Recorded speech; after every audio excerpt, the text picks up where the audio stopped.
Hello लोग, फिर कैसे हैं आप लोग। तो हम लोग डिस्कस करेंगे चैप्टर पार्टनरशिप फर्म। इसके हम इंट्रोडक्शन के बारे में पढ़ेंगे कि क्या होता है पार्टनरशिप फर्म, पार्टनर्स कौन है, पार्टनरशिप क्या होती है, फर्म क्या होती है, partnership deed, profit sharing ratio, काफ़ी चीज़ें हैं। एक्ट कौन सा यहाँ पे अप्लाई होता है, हर पार्टनर के राइट्स क्या होते हैं, क्या ये फर्म इनके पार्टनर से सेपरेट होती है या नहीं होती है, ये सब चीज़ें हम पढ़ेंगे। सबसे पहले बात करते हैं पार्टनर्स।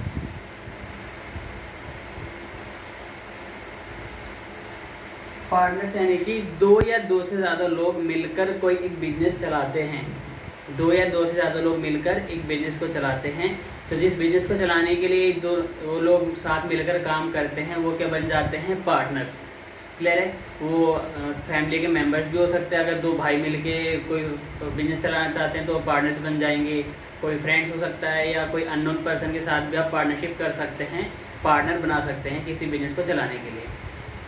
अब सपोज करो ए और बी, ये दो लोग थे। इन लोगों ने मिलकर डिसाइड करा कि ये एक बिजनेस रन करेंगे। बिजनेस हम सपोज कर लीजिए मार्कर बनाने का बिजनेस इन्हें स्टार्ट करना है। तो ये दोनों क्या बन गए, पार्टनर बन गए। अब ये लोग जो बिजनेस चलाएंगे वो किसका चलाएंगे, मार्कर मैन्युफैक्चरिंग का। तो ये लोग जहाँ पे मार्कर को मैन्युफैक्चर करेंगे तो वो क्या बन जाएगी, इन लोगों की फर्म। क्लियर है। और ए और बी दोनों पार्टनर्स हैं। तो पार्टनर्स को ही अगर हम मिला दें तो क्या बन जाती है, पार्टनरशिप। अगर पार्टनरशिप डीड होगी तो पार्टनरशिप डीड भी बनेगी।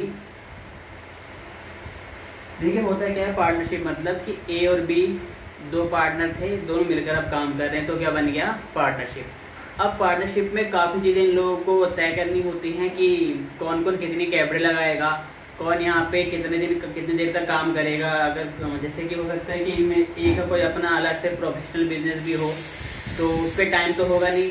तो यहाँ पे यानी कि वो इस बिजनेस में, मार्कर मैन्युफैक्चरिंग के बिजनेस में अपना पूरा टाइम नहीं दे पाएगा। तो यानी कि ए नॉन वर्किंग पार्टनर भी हो सकता है या पार्टली वर्किंग पार्टनर भी हो सकता है, बी फुल्ली वर्किंग पार्टनर हो सकता है। तो इनकी सैलरी कितनी होगी, कितना सैलरी देना चाहिए, किस हिसाब से सैलरी डिसाइड करेंगे। बिकॉज ए तो काम नहीं कर रहा। अगर किसी ने ज़्यादा कैपिटल लगाई है तो उसको प्रॉफिट ज़्यादा मिलना चाहिए या नहीं मिलना चाहिए। क्लियर है। तो ये सब चीज़ इन लोगों को डिसाइड करना होता है। तो इन्हीं सब चीज़ों को डिसाइड करने के लिए हम क्या करते हैं, पार्टनरशिप डीड बनाते हैं। इसके अंदर हम जो भी कंडीशन हो सकती है सारी लिख देते हैं। क्लियर है। जो भी कंडीशन हो सकते हैं ताकि बाद में जाके इन लोगों के बीच डिफरेंसेस ना आए, लड़ाई ना हो। इसीलिए पार्टनरशिप डीड बनाई जाती है ताकि बाद में अगर किसी पॉइंट पे आकर इन लोगों की सहमति नहीं बन पाती है किसी चीज़ को लेकर तो वो इस पार्टनरशिप डीड को देख सकते हैं। तो यहाँ से इन्हें पता लग जाएगा कि हाँ कौन सही है कौन गलत है। और तब भी अगर क्या पता वो चीज़ इसमें ना भी लिखी हो, क्योंकि काफ़ी चीज़ें छूट जाती हैं। काफ़ी चीज़ें हम जब बिजनेस स्टार्ट करते हैं हमें तब जाके पता लगती हैं। तो अगर वो चीज़ पार्टनरशिप डीड में नहीं लिखी है तो फिर केस कोर्ट में ही जाता है। तो बेसिकली लेकिन क्या होता है, पार्टनरशिप डीड में मेन चीज़ें लिखी होती हैं। तो हम समझेंगे कि पार्टनरशिप डीड में होता क्या क्या है। पहला, प्रॉफिट शेयरिंग रेशियो, कि दो पार्टनर है तो प्रॉफिट कितना कितना लेंगे। इनका 1:1 रहेगा, 2:3 रहेगा, 3:2 रहेगा। जो भी रेशियो है अपने डिसाइड कर लेंगे। या तो कैपिटल के अकॉर्डिंग डिसाइड करेंगे या तो वर्किंग पार्टनर जो है उसके अकॉर्डिंग डिसाइड करेंगे। दूसरा, सैलरी या फिर कमीशन। अब सपोज करो बी तो पूरे दिन काम करता है, पूरे महीने पूरे साल ही काम करता है फर्म के अंदर। ए काम नहीं करता, लेकिन ए बाहर जाके लोगों से कांटेक्ट करता है और सेल जनरेट करता है। यानी कि काफ़ी लोगों को मनाता है कि हाँ हमारा जो पेन है काफ़ी अच्छा है, टिकाऊ है, कॉस्ट कम है, आपको बेनिफिट होगा अगर आप हमारे यहाँ से पेन इस मार्कर को खरीदेंगे। तो यानी कि ए क्या है कि मार्केटिंग का काम करता है, सेल को इंक्रीज़ करता है। तो ए फिर उसके ऊपर कमीशन लेगा जितनी वो सेल कराता है। तो कमीशन कितनी देनी है, सैलरी कितनी देनी है, वो सब लिखेंगे डीड में हम। इन लोगों ने कैपिटल लगाई होगी तो उसके ऊपर इन्हें इंटरेस्ट मिलता है। अच्छा, इससे पहले आपको एक ही ध्यान रखना है कि अभी तो यहाँ पे हम पार्टनरशिप की बात कर रहे हैं। एक होता है सोल प्रोप्राइटरशिप है। इसके अलावा कंपनी होती है, कंपनी में प्राइवेट कंपनी होती है, पब्लिक कंपनी होती है। तो सोल प्रोप्राइटरशिप को छोड़कर जितनी भी कंपनी है या पार्टनरशिप है, इनमें क्या होता है, सेपरेट लीगल एंटिटी अप्लाई होता है। यानी कि फर्म उसके पार्टनर से अलग होती है, कंपनी उसके शेयर होल्डर से अलग मानी जाती है। क्लियर है आप लोगों को? दोनों की अकाउंटिंग हम लोग अलग अलग करते हैं, इसलिए जब ए और बी पार्टनर्स फर्म के अंदर पैसा लगाते हैं तो वो कैपिटल बन जाती है, और फिर फर्म की लायबिलिटी बनती है कि उस कैपिटल के ऊपर वो इंटरेस्ट पे करे। तो फर्म के लिए तो इंटरेस्ट ऑन कैपिटल एक्सपेंस होता है। तो फर्म किस रेट पे इन लोगों को इंटरेस्ट देगी, उनकी कैपिटल के ऊपर उसका रेट मेंशन होगा, 5%, 10%, जो भी रेट है। अब अगर ये कैपिटल पैसे लगा सकते हैं फर्म में, तो ज़रूरत के टाइम पे पैसा निकाल भी सकते हैं। तो क्या बन जाती है ड्राइंग। तो उस ड्राइंग के ऊपर कितना इंटरेस्ट चार्ज करेगी फर्म, वो भी आपको उस पार्टनरशिप डीड के अंदर लिखना जरूरी है। मैं आपको भी मेन चीज़ें बता रहा हूँ, वैसे तो आपको मैं दिखा देता हूँ पार्टनरशिप डीड में क्या क्या आता है। ये है बुक 2015 का एडिशन। इस बुक से मैंने पढ़ाई की थी 15-16 में मेरे एग्जाम हो गए थे 12th के। तो मैं आपको बताता हूँ कि हो कैसे करता है। Description of the partners, description of the firm, firm का डिस्क्रिप्शन की फर्म कहाँ पे है, फर्म का एड्रेस क्या है, सब चीज़ें पार्टनर्स के बारे में, पार्टनर्स का नाम, उनके बारे में, उनका एड्रेस क्या है, सब चीज़ें लिखेंगे। Principal place of business, main आप बिजनेस कहाँ पे रन कर रहे हो, मेन आपका कहाँ पे रजिस्टर ऑफिस बिजनेस का। नेचर ऑफ बिजनेस, किस टाइप का बिजनेस है, जैसे आपका मैन्युफैक्चरिंग का बिजनेस है। कमेंसमेंट ऑफ पार्टनरशिप, यानी कि आपने पार्टनरशिप का कब स्टार्ट करी, फर्म का कब स्टार्ट करा था। कैपिटल कॉन्ट्रीब्यूशन, कैपिटल कितनी कितनी लगाएंगे, interest on capital, interest drawing का रेट। प्रॉफिट शेयरिंग रेशियो हो गया कि प्रॉफिट किस रेशियो में शेयर करेंगे। इंटरेस्ट ऑन लोन, होता क्या है, पार्टनर को कैपिटल भी लगाते हैं, साथ ही साथ ये लोग फर्म को अलग से लोन भी देते हैं। तो लोन के ऊपर फर्म पार्टनर्स को इंटरेस्ट पे करती है। फर्म को देखो अगर लोन मिलता है तो लोन जनरली क्या होता है, या तो हम किसी पर्सन से उधार ले लेंगे, बैंक से लोन ले लेंगे, तो उसमें भी हम लोन पे इंटरेस्ट पे करते ही है। उसे हम एक तरह से एक्सपेंस मानते हैं इस इंटरेस्ट को, लोन के ऊपर जो इंटरेस्ट है। अगर वही लोन पार्टनर दे रहा है तो उस लोन को हम अलग नहीं मानेंगे, वो भी एक बैंक लोन के तरह ही है, पार्टनर का लोन भी। तो फर्म उस पार्टनर लोन के ऊपर भी इंटरेस्ट पे करेगी। तो किस रेट पे होगा वो भी मेंशन होना चाहिए पार्टनरशिप डीड में। सैलरी, अगर कोई वर्किंग पार्टनर है उसको सैलरी कितनी मिलेगी, तो ये काफ़ी चीज़ें होती हैं। अकाउंटिंग पीरियड, आप कैलेंडर ईयर फॉलो करोगे या अकाउंटिंग ईयर फॉलो करोगे, वो चीज़ होती है यहाँ पे। Rights and duties of partners, उनके राइट्स क्या क्या होंगे, ड्यूटीज़ क्या क्या होंगी। ड्यूरेशन ऑफ पार्टनरशिप, कोई काफ़ी बिजनेस कुछ इस टाइप के होते हैं कि इनका, या सपोज करो ए और बी थे, इन्होंने डिसाइड करा कि हाँ हमें इस बिजनेस को 10 साल तक ही चलाना है, उससे ज़्यादा नहीं चलाना। तो यहाँ पे जो ड्यूरेशन होगी पार्टनरशिप की क्या होगी, 10 साल हो गई। इससे ये लोग बाद में इंक्रीज भी कर सकते हैं पार्टनरशिप डीड को अमेंड करके, या ये लाइफ टाइम वाला भी हो सकता है। Death of a partner, partner की डेथ होगी तो उस टाइम क्या होना चाहिए, ये सब चीज़ें इस पार्टनरशिप डीड में लिखी होती है। तो आपको खैर ऐसी सारी चीज़ों की जरूरत नहीं जानने की। मेन आपके लिए क्या क्या है, पहला प्रॉफिट रेशियो, सैलरी या commission, interest on capital, interest on drawing, 5वां इंटरेस्ट ऑन लोन। क्लियर है? प्रॉफिट रेशियो क्या होगा पार्टनरशिप डीड में, किस रेशियो पे बांटेंगे प्रॉफिट को, सैलरी कमीशन कितना कितना मिलेगा, इंटरेस्ट ऑन कैपिटल का क्या रेट होगा, इंटरेस्ट ऑन ड्राइंग का क्या रेट होगा, इंटरेस्ट ऑन लोन का क्या रेट होगा। तो अगर पार्टनरशिप डीड पार्टनर्स बनाते हैं तो उसमें ये सब चीज़ें लिखी होंगी। अब क्या होता है, क्वेश्चन में कई बारी पार्टनरशिप डीड नहीं होता, क्वेश्चन बोलेगा कि पार्टनरशिप डीड साइलेंट है, या फिर इन लोगों ने पार्टनरशिप तो स्टार्ट कर ली, फर्म तो स्टार्ट कर ली, बट ये लोग पार्टनरशिप डीड बनाना भूल गए। इन लोगों ने ओरली ही डिसाइड कर लिया कि ये होगा, तो हम वो चीज़ नहीं मानेंगे। मेनली हम क्या फोकस कर रहे हैं कि अभी मान के चलिए कि पार्टनरशिप डीड नहीं है, ए और बी के बीच में पार्टनरशिप डीड नहीं है। तो मेन जो ये 5 पॉइंट है यही आपके सामने मेन इंपॉर्टेंट होंगे कि हम इन 5 पॉइंट्स में इनका क्या क्या करेंगे। तो अगर पार्टनरशिप डीड नहीं होती है तो जो ये लोगों को एक साल में प्रॉफिट होगा या लॉस होगा ये इक्वली बांट लेंगे। अगर 2 पार्टनर है तो 1:1, 3 है तो 1:1:1। सैलरी कमीशन नहीं मिलेगा अगर पार्टनरशिप डीड में नहीं लिखा। अब पार्टनरशिप डीड नहीं भी होगी, अगर होगी भी तो क्या पता उसके बारे, इस चीज़ के बारे में उसमें ना लिखा हो।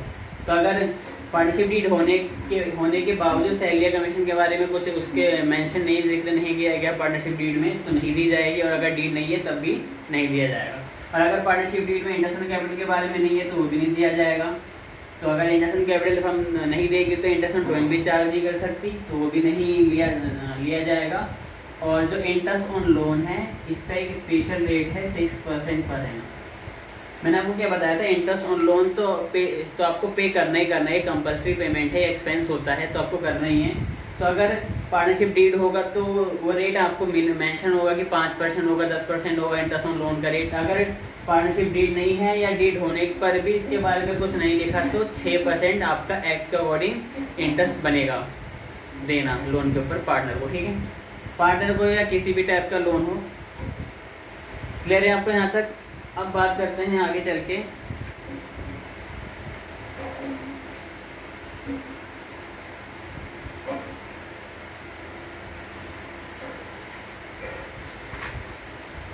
राइट्स के बारे में पढ़ लेते हैं। Every partner has the right to participate in the management of the business, यानी बिजनेस का जो मैनेजमेंट है, फर्म का जो मैनेजमेंट में है, उसमें उसके अंदर हर एक पार्टनर का राइट है वो मैनेजमेंट में पार्टिसिपेट कर सकता है। Every partner has the right to inspect the books of account and have a copy of it. Books of account यानी साल के एंड में जो बनते हैं हमारे बुक्स ऑफ अकाउंट, उसको वो देख भी सकता है, उसकी कॉपी भी अपने पास रख सकता है, ये उसका राइट है। Every partner has the right to share profit और loss with other in the agreed ratio, यानी पार्टनरशिप डीड में जो लोगों ने रेशियो डिसाइड करा था या डीड नहीं था तो इक्वली डिसाइड करा था, तो उसमें वो लोग प्रॉफिट या लॉस शेयर करते हैं, ये भी एक पार्टनर का राइट है। A partner has the right not to allow the admission of a partner. Important right है कि एक पार्टनर है, उसका राइट है कि वो किसी पार्टनर को एडमिट करवा सकता है या नहीं करवा सकता। जैसे कि ए और बी दो पार्टनर हैं, बी चाहता है कि वो सी को भी एडमिट कर ले। सी सपोज कर लीजिए उसका भाई है, ए और बी दो दोस्त थे, बी चाहता है कि उसका जो भाई है सी वो भी फर्म में आ जाए, बट ए अगर मना कर दे तो बी सी को एडमिट नहीं कर सकता फर्म के अंदर। अगर यानी कुल मिला के ए की सहमति होनी चाहिए, क्योंकि बी तो खुद ही ला रहा है, बी तो सहमत है ही, ए की भी सहमति होनी चाहिए, तभी सी फर्म के अंदर एडमिट हो सकता है, वरना नहीं हो सकता। तो ये ए का एक राइट है पार्टनर का कि किस पार्टनर को हम एडमिट कर सकते हैं, किसको नहीं कर सकते। After giving proper notice a partner has the right to retire from the firm. एक पार्टनर कभी भी फर्म से रिटायर हो सकता है, या तो उसने रिटायरमेंट की डेट पार्टनरशिप डीड में स्टार्टिंग में लिख दी होगी कि 5 साल बाद मैं चला जाऊंगा, या अगर अचानक से जाना पड़े तो एक प्रॉपर नोटिस देके वो जा सकता है। तो ये सब पार्टनर्स के राइट होते हैं। अब बात करते हैं पार्टनरशिप की कुछ फीचर्स भी हैं। पहला फीचर क्या है?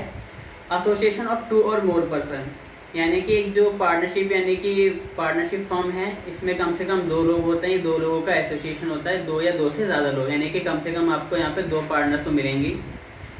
एग्रीमेंट, इसका एक और फीचर ये है कि यहाँ पे आपको एक एग्रीमेंट मिलेगा। एग्रीमेंट यानी कि पार्टनरशिप डीड। पार्टनरशिप डीड क्या होता है? ये एक रिटन या ओरल एग्रीमेंट होता है। जरूरी नहीं कि पार्टनरशिप डीड आपको रिटन में मिले, आप ओरली भी डिसाइड करते हैं, बट ओरल की ज़्यादा वैल्यू रहती नहीं है। मेनली आपको ज़्यादातर काम जो क्या वाला, कौन सा वाला आएगा? रिटर्न वाला काम आएगा। तो यानी कि आपको पार्टनरशिप में एक रिटर्न एग्रीमेंट मिल जाता है, जिसे हम पार्टनरशिप डीड कहते हैं। बिजनेस, यहाँ पे एक आपको बिजनेस मिलेगा। बिजनेस आपका ट्रेडिंग का भी हो सकता है, काफ़ी अलग चीज़ों का हो सकता है, प्रोफेशनल बिजनेस भी हो सकता है आपका। ये इसका एक और फीचर है प्रॉफिट शेयरिंग। यहाँ पे प्रॉफिट शेयरिंग रेशियो मिलेगा आपको कि किस रेशियो में ये लोग प्रॉफिट डिसाइड करेंगे, और भी काफ़ी चीज़ें हैं इसमें। बाकी मैंने आपको मेन जो 5 बताए थे आपको डीड में याद रखना है। पहला था profit sharing ratio, interest on capital का रेट, इंटरेस्ट ऑन ड्रॉइंग का rate, interest on loan given by a partner, यानी पार्टनर ने जो लोन दिया है उस पर रेट क्या रहेगा अगर पार्टनरशिप डीड नहीं है, या उसमें पार्टनरशिप डीड होने के बावजूद भी इन सब चीज़ों के बारे में नहीं लिखा। और पार्टनर्स को जो रेम्यूनरेशन मिलता है, रेम्यूनरेशन मतलब पार्टनर को क्या क्या चीज़ें देते हैं, जैसे सैलरी देते हैं, कमीशन देते हैं, तो इसको हम कुल मिला के वाइट पिक्चर पे रेम्यूनरेशन कहते हैं। तो वो भी नहीं मिलेगा अगर पार्टनरशिप डीड नहीं है। अगर डीड होने पर भी अगर पार्टनर्स के रेम्यूनरेशन के बारे में कुछ नहीं लिखा है तो उनको वो नहीं मिलेगा। अगर इंटरेस्ट ऑन कैपिटल के बारे में कुछ नहीं लिखा वो भी नहीं देंगे। Interest on capital, interest on drawing भी चार्ज नहीं होगा, और जो प्रॉफिट एंड लॉस रेशियो है वो इक्वली बांटेंगे अगर डीड नहीं है या उसके बारे में नहीं लिखा तो। अब इसके हम कुछ डीड से रिलेटेड क्वेश्चन हैं इसमें, जैसे Z demands interest on the loan of ₹50,000 advanced by him at the market rate of interest which is 12%. इस क्वेश्चन में पहले ही बोल दिया गया X, Y and Z are partners in a firm. They do not have a partnership deed. X, Y, Z 3 partners हैं, इनके पास partnership deed नहीं है। और क्वेश्चन बोल रहा है कि Z इंटरेस्ट लोन पे इंटरेस्ट मांग रहा है, जो उसने 50,000 का लोन दिया है फर्म को, उस पर वो मार्केट रेट के हिसाब से 12% इंटरेस्ट मांग रहा है Z। X, Y, Z 3 partner है, उन पर डीड नहीं है। तो जब डीड नहीं होती है तो जो पार्टनर ने लोन दिया उस पर इंटरेस्ट 6% दिया जाता है, ना कि मार्केट रेट के हिसाब से। अगर डीड होता तो डीड में लिखा होता रेट तब भी हम मार्केट रेट अप्लाई नहीं करते, और डीड ना होने पे भी मार्केट रेट अप्लाई नहीं होगा, वो 6% है एक्ट के according. Y has devoted full time to run the business and demands a salary of 5,000 per month, but X and Z do not agree with him. Y पूरा time देता है business में, 5,000 salary मांग रहा है per month के हिसाब से, तो डीड नहीं है तो नहीं मिलेगा ये भी। Interest on capital is not payable to any partner, therefore X is entitled to interest on the capital.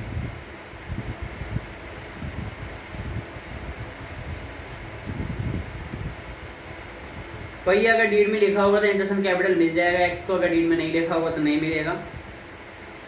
X wants to introduce his son Z into their business, Y object to his proposal. तो नहीं लेके आ पाएगा x अपने सन को जो कि Z है, क्योंकि वाई मना कर रहा है।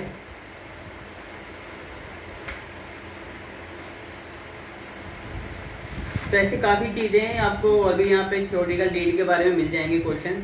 आपको डीड पे एक बार आपको अच्छे से क्लियर होनी चाहिए। डीड में जो 5 चीज़ मैंने आपको बताई अच्छे से क्लियर होनी चाहिए।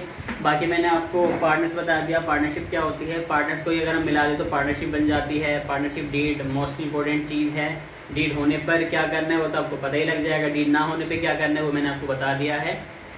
और पार्टनर के राइट जो मेन होते हैं वो भी मैंने बता दिया है कि सारे पार्टनर्स की एग्रीमेंट होनी चाहिए हर एक चीज़ में। पार्टनर का राइट है कि वो मैनेजमेंट में हिस्सा ले सकता है, पार्टनर का राइट है कि वो रिटायरमेंट ले सकता है एक प्रॉपर नोटिस देके।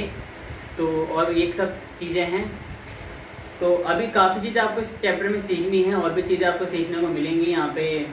जैसे कि अभी हमने इंटरेस्ट ऑन लोन की बात करी थी। इंटरेस्ट ऑन लोन जो होता है वो एक एक्सपेंस है, और एक्सपेंस को हम यहाँ पे क्या बोलते हैं, चार्ज अगेंस्ट प्रॉफिट। ठीक है, अब कुछ आइटम है तो ये चार्ज अगेंस्ट प्रॉफिट था। जितने भी एक्सपेंसेस होते हैं जो कंपल्सरी पेमेंट है आपको करनी ही होती है वो चार्ज अगेंस्ट प्रॉफिट होते हैं, और जो पार्टनर्स को देने वाली चीज़ें होती हैं वो एप्रोप्रिएशन ऑफ प्रॉफिट होता है। तो वो भी हम समझेंगे क्या होता है। बट आज के लिए इस वीडियो में इतना ही। इसका हम सेकंड पार्ट बहुत जल्द लेके आ जाएंगे। आपके कमेंट के ऊपर भी डिपेंड करता है कितनी जल्दी आपको ये वीडियो चाहिए। तो वीडियो पसंद आई हो तो लाइक ज़रूर करना, वीडियो पसंद आया डिसलाइक करके ज़रूर बताएं। Stay home stay focus.